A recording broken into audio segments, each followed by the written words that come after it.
right. Thank you all for being here, Governor. I've been really looking forward to this conversation. And I want to tell you that we've talked so much about Mississippi over the last year and a half. I think some people in this room think this might be the Mississippi-Oklahoma State Chamber of Commerce. But I think the reason is really simple. And that is that people across the country have taken notice of what's going on in Mississippi. And it's commonly called the Mississippi Miracle. We know that we'll get into all the reasons why a miracle is really a product of a lot of hard work. But what really stands out to me is it's a far bigger story than just a literacy story. For decades, Mississippi and Oklahoma have probably been used as the benchmark for what states didn't want to be. But that's completely changed when you start talking about Mississippi. Record education gains, billions in private investment, job creation, rising incomes, growing national attention. One theme that I hear consistently from you, because I'm kind of a stalker a little bit. I'm not going to lie. I love what you're doing there. Is you're very emphatic. It wasn't a miracle. It was a result of higher expectations, measuring results, hard decisions, and then really staying the course. So what I'd really like to start off with today is talking about leadership. How you change the trajectory of a state. How do you overcome decades of low expectations and then build a culture where success really becomes expected, not a surprise. So when you look at Mississippi today compared to where you were 15 years ago, what do you believe changed first? Was it the policies, the people, or the mindset? Wow, that could be a hard question, right? Look, but I really think it's not that hard. The answer is policy comes first. We had a governor that was elected in 91, served from 92 until 2000, and he had something that he put on his desk, and he said, "Only positive Mississippi spoken here." And while I certainly appreciate what he was trying to get to, when I ran, I said, I don't want to hide our problems. I want to fix our problems. And I think that we elected a high-quality governor when I ran the first year in 2003. So in 2004, we elected Haley Barbour as governor. And he did wonderful things, but he did not have the political alignment and the philosophical alignment with the leadership in the House and the Senate that he needed to get real things done. We didn't actually get to that point until in the state of Mississippi in 2012 when I was sworn in as lieutenant governor. In our state, the lieutenant governor is the president of the Senate, has a very influential position on public policy. The lieutenant governor appoints committee chairman, appoints every member of every committee, assigns every bill to the committee of his or her choice, and the committee chairmen are exceptionally powerful because they don't have to bring any bill out that they don't choose to bring out. So I joke, as governor, I have a veto authority that can be overridden, but when I was lieutenant governor, I didn't have a veto authority that could be overridden. I could just assign it to a loyal chairman, and it was dead. And so really, I think the fact of the matter is, to get things done, policy comes first. Our people hadn't changed. We've always had an optimistic people that had the ability to do things. They just needed the leadership to point them in the right direction. And so I think policy is the single most important thing that you have to get right to make really substantive change. I think one of the reasons that people have become so interested in Mississippi is because you can clearly see the results. In a lot of states, talk about workforce development, they talk about competitiveness, they talk about opportunity, but very few have produced the kind of measurable educational gains that Mississippi has achieved. And so I think the literacy story is really just such a shining example of that success. So when people refer to the Mississippi Miracle, what do you think they most often misunderstand about how it happened? Well, I would tell you that I would separate that answer into in-state versus out-of-state. In-state, the thing that most people get wrong is that now that we've had such success, a lot of groups that were adamantly opposed to the conservative reforms that we enacted are now taking credit for the success. What they mostly get wrong is that they misremember history. It was not easy to get done because there was actually a lot of opposition. When I think about out of state, and you hit on this earlier, which I think is exactly accurate, which is I use the term Mississippi Miracle all the time. And the reason I use the term Mississippi Miracle is because it gets people's attention. People start paying attention then. But what you've alluded to, which is 100% accurate, is it really wasn't a miracle at all. It was the direct result of very good, strong policy followed by a plan to properly implement, and also, and perhaps most importantly, an accountability piece that was built into the statute that almost guarantees either success or everyone was going to know that it wasn't successful. So really, I think just understanding all of the different things that we have gone into the Mississippi Miracle, and while literacy is what we point towards, and by the way, that was fundamental to the entire education package that we enacted, because we believe that between the ages of kindergarten and third grade, kids need to be learning to read. But once they move beyond third grade, they better not be learning to read. They better be reading to learn. And we really think that's foundational.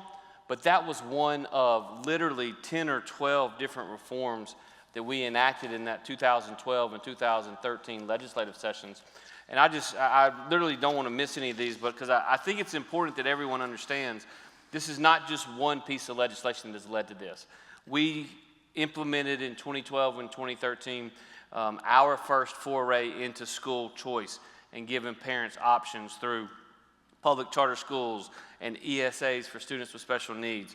We changed the way in which we ranked our school districts, where now every school in Mississippi is rated A, B, C, D, or F, because every parent in our state knows what it means to get an A, and they also know what it means to get an F. We also had school district consolidation in our state. We went from 152 school districts down to 138. Now, I laugh sometimes because some of my conservative friends make fun of me because they said in 8 years you were only able to consolidate 14 school districts. So yeah, that's true, but remember in the 50 years before I became lieutenant governor, we consolidated exactly 0. And so, these things are not easy. We also changed the way in which we name school superintendents. We used to elect school superintendents in our state. Now they are appointed. We also passed merit-based pay for teachers. We changed the way in which we teach reading, as I think you have done, understanding that there has been a 20-year debate as to the best way in which to teach reading in America. Well, that debate is over. Phonics-based teaching is the way for kids to learn reading. We also in our state put in a very important accountability piece, which was extremely controversial at the time, where we said if the kid is not reading at an adequate level at the end of the third grade, we no longer have social promotion. A kid does not get to the fourth grade in the state of Mississippi if they're not reading at that adequate level. Now, that was the first important piece, but even more importantly, that's allowed us to take the kind of movement that we've taken. We've raised that cut score for adequate 4 different times in the last 10 years, and we're about to raise it for the 5th time. So every time 97 or 98% of our kids pass the test at the end of the third grade, it's time to raise the level of expectations. And we've done that now 4 times, fixing to be 5. And that's a built-in accountability piece that is incredibly important. Well, I know you're going to get an amen from Speaker Hilbert right here, and Senator Pugh, who was with us earlier as our 2 primary authors. They've been talking about exactly that. And so I think so good to hear you emphasize that and what a critical part of it was. One of the things that we were so interested in having you come here, and I'll give the speaker credit, he's been thinking about this even before we got the legislation passed, is the implementation side of it. So, getting this legislation passed is hard, but maybe more difficult is the implementation side of that. In Oklahoma, now that we've passed legislation that mirrors that, many of those reforms, if you were sitting in an implementation meeting tomorrow, a strategy meeting, with the speaker, with policymakers, with business leaders, the governor's team, what would you tell us are the 2 or 3 things that we absolutely have to get right both in the literacy reforms and in some of the things you just mentioned too, that we have to get right to get this thing implemented correctly? Well, I think the single most important thing, however you define the accountability piece, for us it was the third grade gate, which became a very unpopular term, but the Literacy-Based Promotion Act, but that third grade gate which said we're going to test every kid, that's in statute and it's required. And so however you define accountability, you have to get the accountability piece right. That is incredibly important. In our state, we were very fortunate in that you got to understand our governance a little bit. Our state Board of Education is a constitutional board. It is appointed some members by the governor, some by the lieutenant governor, and some members by the Speaker of the House. And so no one person has too much influence over the board itself. But historically, the local school superintendents were very much in control of the board. It's just the way politics works, and that's okay. But our state board, while I was lieutenant governor, and our superintendent of education is appointed by the board, but has to be confirmed through an advising consent process every 4 years by the state senate. And so obviously, if anyone has more influence than anyone else, in our state it's the lieutenant governor, because he or she gets to more or less fire the state superintendent every 4 years if that person cannot get reconfirmed. And we had just recently, when we enacted these reforms in 2012 and 2013, our state board had just hired a new superintendent. And she had been working in the Washington, D.C. public school system. She was from Maryland, and she had just come down, and she did not have a particularly good working relationship with the governor. You know, in Mississippi, we have a lot of sayings, and this particular one is often said around the campfire and sometimes at the deer camp, but you know, you can hear people saying, you know, you can look at that old boy and tell he ain't from around here. You could tell that, you know, just by the way Dr. Carrie Wright spoke, that she wasn't from around here. And so she had a difficult relationship with the incoming governor. She had a difficult relationship with a lot of the local school superintendents, because she was not one of them. One of the first out-of-state hires we'd ever had. Well, she and I disagreed on a lot politically, but we had a lot of conversations, and in those conversations, what I determined was this person is very serious about fixing literacy in our state. She knows what she's doing, and she's very focused on implementing the policies that we enacted as a legislature, even the ones that she doesn't agree with. And we had extensive conversations around that. We've actually written a couple of chapters in a book that's coming out pretty soon discussing this. And so my deal with her, I sat down with her and I said, look, here's the deal. I said, you're not going to be very popular if you successfully implement these things with a lot of people around our state, because it's hard. Change is hard. I said, but my deal with you is, if you will properly enact them, if you will properly implement them, in spite of whatever the noise is out there politically or otherwise, I will always have your back. And she did. And because of that, our implementation, while not always pretty, was always done right. And that was exceptionally important that occurred that way between 2013 and 2020, because ultimately by 2020, we had seen the uptick, and we had seen what those policies were meaning for kids. And by that time, everyone started buying in. And I say this a lot, but success begets success. And when one school district is winning, the one next to them wants to win. And so we just saw, again, an incredible success levels that were caused because we had the good policy. A lot of states now have passed similar policies, but the implementation has not gone as well as it should have for lots of different reasons. But again, I would just tell you, and we are all in today's political environment tend to be forced one way or the other in hyper-partisan roles, and I'm okay with that, by the way. I'm a hardcore conservative. But what I would tell you is, in education policy, for most, it's not an issue of right and left. It's an issue of right and wrong. And it's really a fact that if you show me folks in the education establishment that are focused on doing what's best for kids, I'll show you people that are successful. Now, if they're more focused on doing what's best for the adults in the system, then a lot of times the kids suffer because of that. And so you really got to have leadership that says, no matter what the political consequences are, I'm going to focus on doing what's best for kids. Yeah, I really want to dig into that implementation. And just as a reminder, and we talked about this last year, on this very stage, we talked about how we passed in 2013 very similar legislation to you.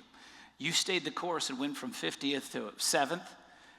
We've trended down from mid-40s to 47th, 48th. And Speaker Hilbert very wisely asked, and we helped pull together a dinner with our former governor, Mary Fallin, to remind, and the speaker was really focused on freshman legislators, and we brought them in and said, hey, we were here before.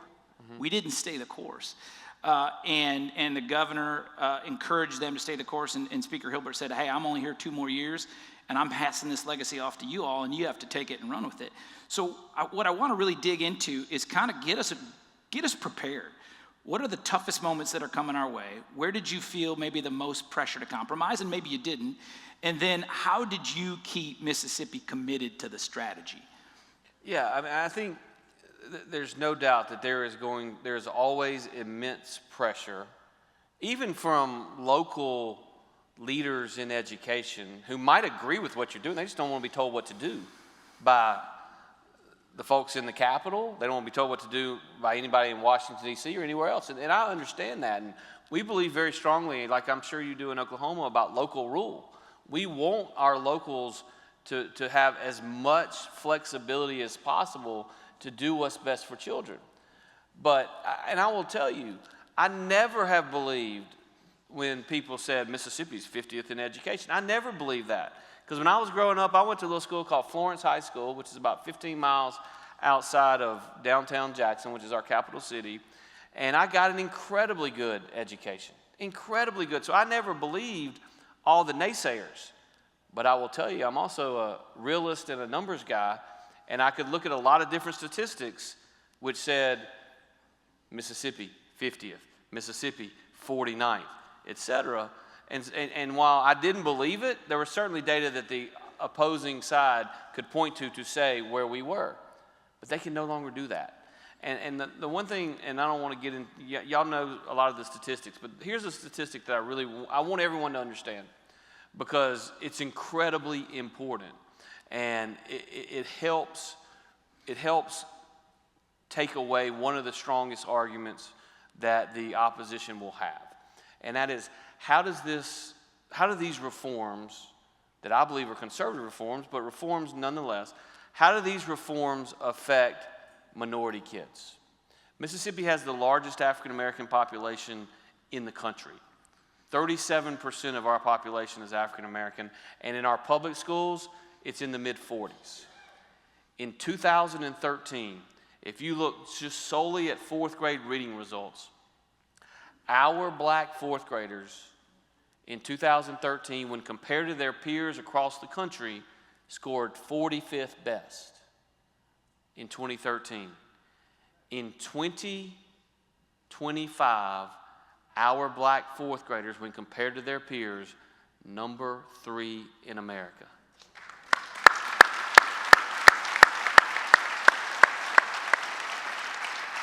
Hispanic students in Mississippi, when compared to their peers in the other 49 states, number 1 in the nation in 4th grade reading, number 1 in the nation in 4th grade math.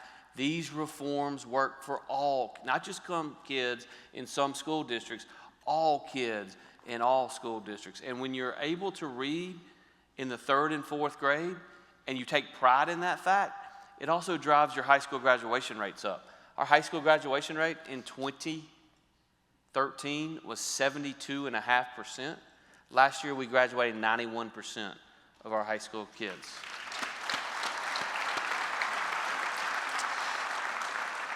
I think you are just keying up the perfect transition to, one of the reasons that the business community and our chamber board has gotten so engaged in literacy is because we've come to see it now, and you all are the example. It's not just an education issue. It's a workforce issue. It's an economic development issue. For 4 consecutive years, 5 now, workforce availability has been the #1 issue of concern for our members in our annual survey of business leaders across the state. What I'm curious about is, at what point did Mississippi's education reforms begin showing up in conversations about economic development, in conversations about workforce, in conversations about competitiveness? That really led the way for improvement on all those things. Tell us a little bit about when you started to see this literacy transformation impacting you economically, competitively, and from a workforce standpoint. Yeah, and I think you're exactly right.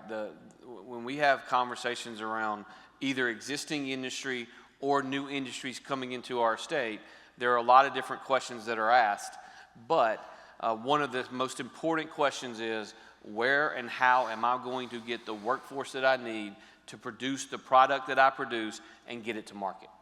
And if you can't pass that test, or if you can't answer that question, you're going to get checked off the list, and they're going to move to somewhere else, some other location where possibly that is the case.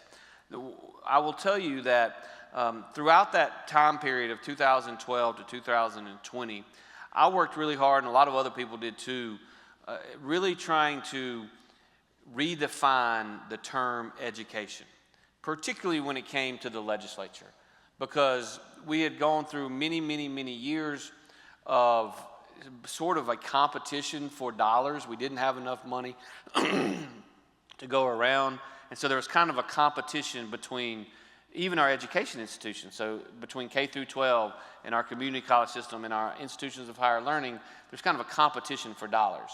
And what we tried to do and have tried to do is bring those entities together and just really, for the entire population, redefine education. Education is not defined as K through 12. In Mississippi, education is defined as pre-kindergarten to lifelong learning and everything in between. Because the reality is, if you're going to grow your economy soon, like I can take all these 4th graders that are now reading at grade level and are going to be phenomenal workers 10 years from now, and in 10 to 15 years, those statistics are going to be even better. But if that's all I do, hell, I'm going to be dead and gone by then. I mean, I've got to be able to take credit for something, right? And so you got to go in and train your existing workforce as well. And so you got to take the 30 and 40 and 50-year-olds that maybe do not have the skills that they need and upskill them. You got to take those individuals that have already graduated high school and are, in our case, going to one of our 15 community colleges around the state, and make sure that they're getting the skills that they need. Because look, I tell everybody, my staff begged me not to say this, but in my first day of the state address, I said, if you judge me on only one thing as governor, only one economic stat, if you only look at one, look at per capita income. Because at the end of the day, that's what matters for our people. How much money do they have in their pocket so that they can take care of themselves and take care of their families? And so Mississippi had the 2nd fastest growing per capita income in the country. Last year, we had the 4th fastest family income in the entire country. And the reason for that is because we invested in our people, we invested in workforce development, workforce training, and now those individuals who just quite frankly didn't have a skill set that was good enough to get them a job that paid more than $35,000 or $40,000 a year. Well, now they have the skills that they need to get paid $60,000 or $70,000 or $80,000 a year. And when you're doing that with your existing employment base, while at the same time investing in those kids that are coming up to K through 12, now you're developing a long-term sustainable path to higher incomes and a growing economy. Fantastic. I think that's exactly the kind of strategy that we need to be thinking about. I intentionally listened to you talk about, again, and I just want to dig in a little bit more to what you just said. You have a much broader strategy, obviously. Education, workforce development, tax competitiveness, site readiness. I hear you talk about energy. You talk about private investment. Do you think that Mississippi set out to connect education to those broader competitiveness issues? Or did that connection show up as the results started to show? Meaning, was it this grand plan? Or tell us about the work you did in that, and then these broader set of issues that you really leaned into. How intentional was that? Well, let's start with just sort of a fundamental governing belief that I have, and fortunately, whether we talk about it in different ways, that this is a fundamental governing belief that is shared by most of the leadership in Mississippi today. And that is that, I believe that government isn't very good doing a whole lot of things. I think if we're going to do it, we ought to try to do it well. But I also believe that there are a lot of problems and a lot of challenges in a state like Mississippi, a state like Oklahoma, but quite frankly, the same challenges exist in every state. It's just a matter of degrees. My view is this, and this is my simple governing philosophy. Of all those challenges that we in the policy-making role are trying to deal with on a day-to-day basis, I believe if everybody in our state can have two things. Number one, the skills that they need, and number two, the opportunity for a job that pays $60,000 or $70,000, $80,000 a year. Most all the other things, most all the other problems, most all the other challenges, they tend to take care of themselves. And so everything that we've tried to be very intentional in that every policy that we have passed, legislatively or otherwise, over the last now 15 years that I've been both president of the Senate and governor, that they help us get to that goal. And you outlined exactly what they are. And by the way, they're not that complicated. It is literally workforce development driven from pre-kindergarten all the way through lifelong learning.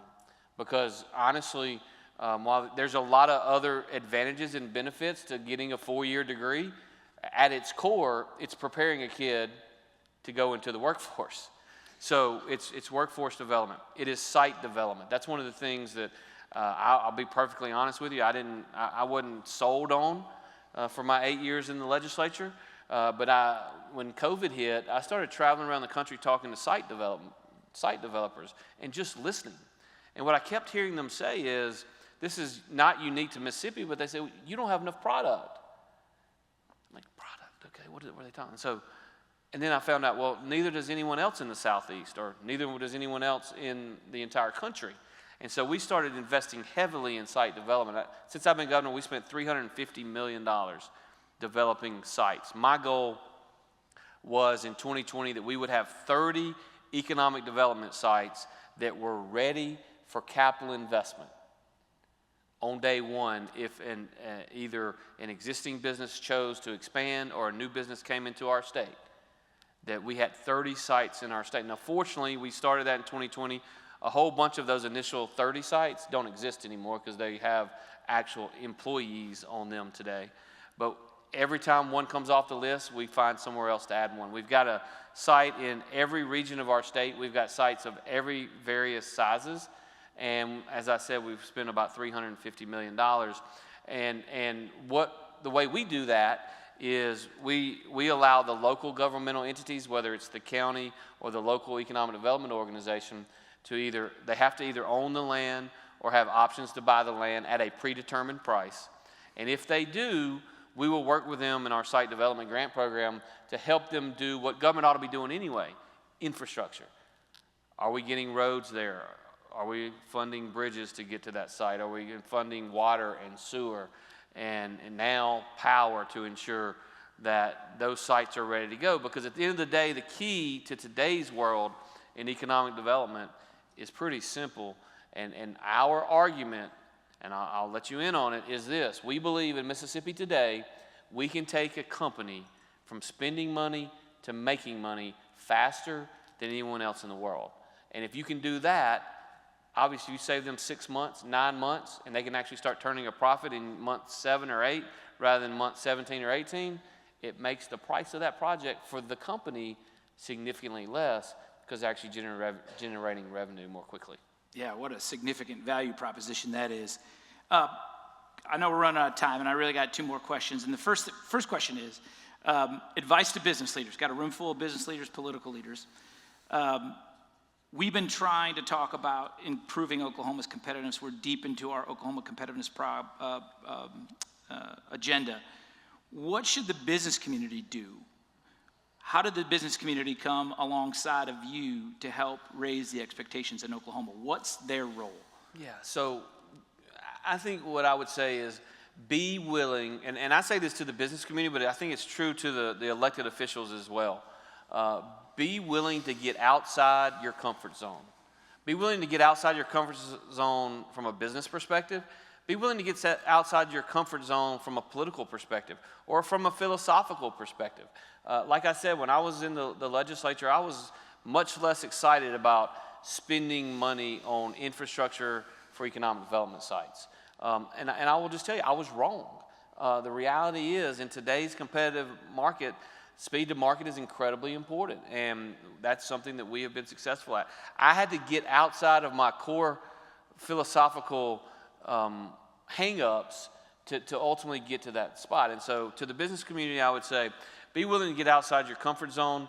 There is always a push and a pull when it comes to new economic development, because the reality is, I mean, I'm an old economics major from a small Division III school in Jackson, Mississippi, and it's all about where supply and demand meets is where the price is. And the reality is, the more employers and the more job opportunities means that you're going to have more demand for employees, and the more the demand for employees are, it may cost you a little bit more to get good workers, and that's not great for your bottom line, but it's really good for the economy, and it's really good for your workers. And if they have the skill sets that can command higher salaries, it's good for the economy long term.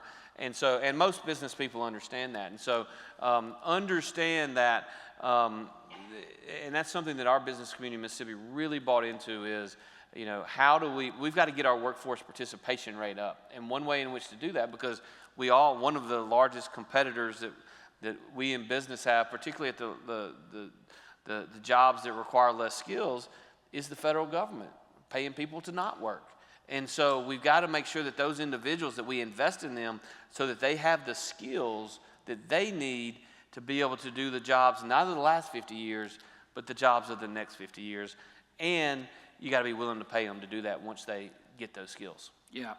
I don't know if even the governor is aware of, he just articulated basically the reason we just defeated a minimum wage question last night in Oklahoma. And you articulated it well. The economy is driving those higher wages. We don't need a bad policy to drive it. And I'm very thankful to the voters of Oklahoma, the members in this room who worked really hard to defeat that, because we want to let the economy drive that and the market drive that. Governor, I want to close with a leadership question. 10 years from now, Oklahoma sitting here where Mississippi is today, we've seen strong gains in reading, stronger workforce outcomes, greater economic competitiveness, all the things that you're seeing in Oklahoma. We've changed our reputation like you have. What will leaders in Oklahoma have had the courage to do? What decisions will we have made? Where will we have withstood the pressure? And what discipline will we have had to show to stay the course? Give us a leadership tidbit as your last parting advice. Well, look, I don't know that I have the expertise to give y'all leadership advice. A lot of people in this room have been very successful in business, and you have great leadership in your legislature, and Kevin Stitt is a personal friend and has done a great job. He's been in office 7.5 years. I've been in office 6.5 years. I congratulate everyone who won their elections yesterday. So, who am I? I mean, I'm just a dude that grew up in Florence, Mississippi, whose dad was one of 11 who grew up in a 2-room house and went to Bogachita High School and then Colin Community College on a half scholarship for football and a half scholarship for basketball. By the way, I was always fascinated about that growing up. I'm like, Dad, you got a half scholarship for football and a half scholarship for basketball? I said, what was the deal? He said, Tate, to be honest with you, I wasn't very good at either one of them. But what I would say is, if you're going to be successful, whether it's in reading or anything else, you got to have the courage to say no to the coalition of the status quo. And that's one of the hardest things in states like Oklahoma, I think, certainly in states like Mississippi, where we are very proud people. And what I would tell you is, just because you change course, just because you do things a little bit differently, is not an indictment on the people who came before you. It's not an indictment that they were doing anything wrong or anything. It's the reality is, things change, markets change, the business community changes. What it takes to be successful in the world changes. And so just be willing to stand up to the coalition of the status quo. They're not necessarily bad people. But they're wrong. You've got to be innovative. I heard y'all, your new chairman talking about that. You got to be willing to be innovative. There is no doubt. I use this all the time. We get attacked on some of our economic development successes. By the way, my predecessor in 8 years brought in $7.2 billion in new capital investment. In my 6.5 years, we brought in $85 billion, so about 12x. And it's not all because of me, I can assure you. Certainly not because of my good looks. The reality is, all these policies, they lead to economic growth. Mississippi had the second fastest growing economy in the country last year. Never dreamt possible, but it's because of good policies and a willingness to be innovative. The folks who were building buggies when automobiles came into existence did not want automobiles to come into existence. Self-preservation. I understand why they were doing that, but don't you think society's a little bit better off today because employees can get from where they live to where they're working in your facilities? The answer, of course, is yes. And so be willing to know that there's always going to be changing, and just have the leadership to protect those who want to do right. I don't know how you end it better than that. I want to thank Governor. Yes, please.